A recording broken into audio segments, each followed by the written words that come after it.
શાકભાજીથી ભરપૂર બટાકા અને પૌવાનો આ હેલ્ધી નાસ્તો આજે આપણે બનાવીશું. કાચા બટાકામાંથી બનાવીશું એટલે બટાકા બાફવાની ઝંઝટ નથી અને પૌવાને પલાળવાની પણ જરૂર નથી. અને એકવાર આ નાસ્તો તમે બનાવશો ને તો ઉત્તપમા, ઢોસા બધું તમે ભૂલી જશો. તો ચાલો બનાવવાનું શરૂ કરીએ. પણ એ પહેલાં જો મારી ચેનલને તમે હજી સુધી સબસ્ક્રાઈબ ના કરી હોય તો સૌને વિનંતી છે કે જલ્દીથી સબસ્ક્રાઈબ કરી દેજો.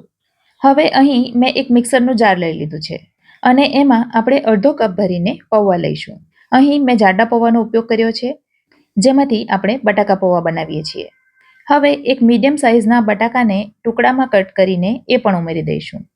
હવે લઈશું અડધો કપમાં થોડું ઓછું એવું દહીં. અહીં મીડિયમ ખાટું એવું દહીં લેવાનું, વધારે પડતું ખાટું નહીં લેવાનું, તો જ આ નાસ્તો ટેસ્ટી બનશે. સાથે જ ઉમેરીશું પા કપ ભરીને પાણી. અહીં પાણી મેં પા કપ ભરીને અત્યારે ઉમેર્યું છે, જેથી પીસવામાં સરળતા રહે અને આગળ જરૂર પડે તો આપણે બીજું પાણી ઉમેરીશું. તો આ પ્રકારનું એકદમ સ્મૂથ બેટર તૈયાર કરવાનું. હવે બેટરને એક વાસણમાં લઈ લઈશું. તમે જોઈ શકો છો મિક્સરમાં હતું એના કરતાં બેટર થોડું ઘટ્ટ થઈ ગયું છે, કારણ કે આપણે પૌવા ઉમેર્યા છે તો પૌવા થોડું પાણી એબ્ઝોર્બ કરે છે. તો ફરી પાછું મેં પા કપ જેટલું પાણી મિક્સરમાં ફેરવીને ઉમેર્યું છે. બાળકોના ખાવા માટે ખૂબ જ નાટક હોય છે. શાકભાજી અને કોઈ પણ હેલ્ધી વસ્તુ એમને ગમતી જ નથી અને ટિફિનમાં પણ એમને રોજે રોજ નવો નવો નાસ્તો જોઈતો હોય છે. તો આવું કંઈક બનાવીને આપશો તો એમને ગમશે પણ અને નવું પણ લાગશે. બેટર મને હજી થોડું ઘટ્ટ લાગ્યું, માટે મેં ફરી પાછું પા કપ જેટલું પાણી ઉમેર્યું છે. તો હવે બેટરની કન્સિસ્ટન્સી પરફેક્ટ થઈ ગઈ છે.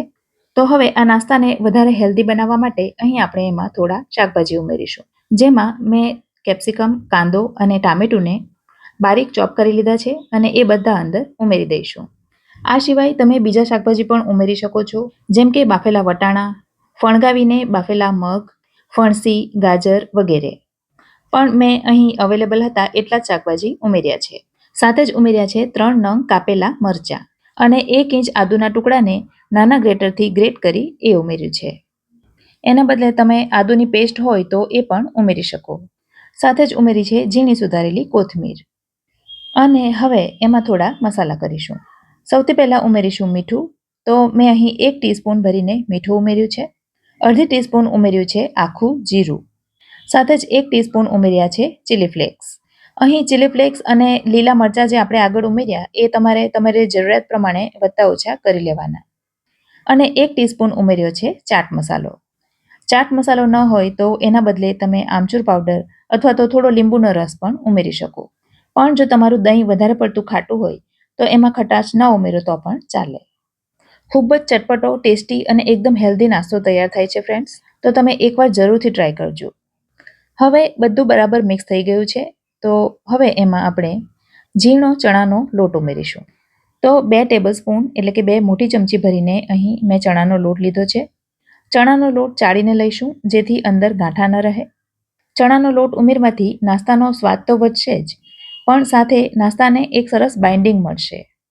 તો 2 ચમચી ચણાના લોટના બદલે તમે 3 ચમચી ઉમેરી દો તો પણ વાંધો નથી.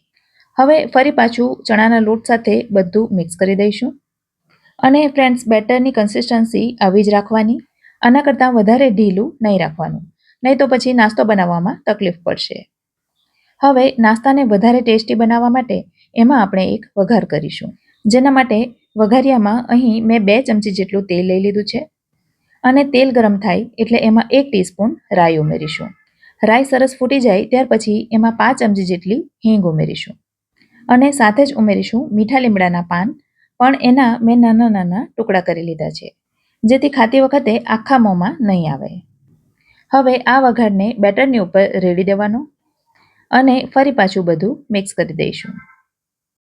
અને બધું બરાબર મિક્સ થઈ જાય ત્યાર પછી એમાં 5 ચમચી કરતાં પણ થોડો ઓછો એવો ખાવાનો સોડા ઉમેરીશું. સોડાને એક્ટિવેટ કરવા માટે થોડું પાણી ઉમેરવાનું. હવે બધું એક જ ડિરેક્શનમાં મિક્સ કરી દેવાનું. હવે આ નાસ્તાનું બેટર એકદમ તૈયાર થઈ ગયું છે. ચાલો તો હવે નાસ્તો બનાવવાનું શરૂ કરીએ. તો અહીં મેં એક અપ્પે પેન લઈ લીધું છે અને એમાં 2 ટીપા જેટલું તેલ લઈ લઈશું. જો તમારી પાસે અપ્પે પેન ન હોય તો નાસ્તો કઈ રીતે બનાવવો એ પણ હું તમને આગળ જણાવીશ. હવે 1 ચમચી જેટલું બેટર દરેક ખાનામાં મૂકી દઈશું. અને હવે એને 5 થી 7 મિનિટ સુધી ધીમી આંચ પર થવા દેવાનું. તમારે ઉપરથી ઢાંકણ પણ ઢાંકી દેવાનું. મેં અહીં વિડીયોમાં બતાવવા માટે ઢાંકણ નથી ઢાંક્યું. થોડીવાર પછી પેનને થોડું થોડું ફેરવી દેવાનું, જેથી બધી તરફ સરખો તાપ લાગે. નાસ્તાને એક તરફ ચડતા 5 થી 7 મિનિટ જેટલો સમય લાગશે, કારણ કે એમાં બટાકા કાચા છે તો એને પ્રોપર ચેડવવા જરૂરી છે. 5-6 મિનિટ થાય એટલે એને સાચવીને ટર્ન કરી દઈશું અને બીજી તરફ પણ 4 થી 5 મિનિટ સુધી થવા દેવાનું. તો આ એક પ્રકારનો નાસ્તો બનીને તૈયાર થઈ ગયો છે. હવે એને આપણે અપ્પે પેન વગર સાદા પેનમાં બનાવીશું. જેના માટે અહીં મેં એક નોનસ્ટિક પેન લઈ લીધું છે અને એના ઉપર અડધી ચમચી જેટલું તેલ લઈ લઈશું.